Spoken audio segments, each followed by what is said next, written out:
With airlines ಇಲ್ಲೇ ಪಕ್ಕದಲ್ಲೇ ಇದೆ ಫೇವ್ರೆಟ್ ಕಾರ್ನರ್. ನನಗೆ ನಿಜ ಜಲಸ್ ಆಗ್ತಾ ಇದೆ. ನಾನು ಪಾಸಿಂಗ್ ಆಟೋ ಹೊತ್ಕೊಂಡು ಹೋಗ್ತಾ ಇದ್ದೀನಿ.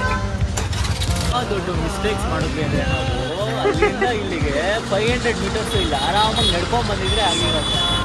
ಮಳೆ ಸ್ಟಾರ್ಟ್ ಆಗಿದೆ, ಹನಿ ಬೀಳ್ತಾ ಇದೆ, ಪಕ್ಕಾ ಮಳೆ ಬರುತ್ತೆ ತುಂಬ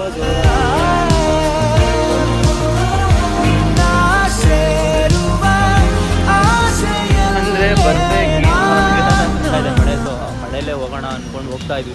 ಎಲ್ಲಾದರೂ ಛತ್ರಿ ಸಿಕ್ಕರೆ ಆ ಛತ್ರಿ ತೊಗೊಂಡೆ ಶಾಪಿಂಗ್ ಮಾಡೋಣ. ಛತ್ರಿ ಹೊಡ್ಕೊಂಡು ಬಂದು ಒಂದು ದೊಡ್ಡ ಛತ್ರಿ ಕೆಳಗಡೆ ನಿಂತಿದ್ದೀವಿ. ಇಷ್ಟು ದೊಡ್ಡ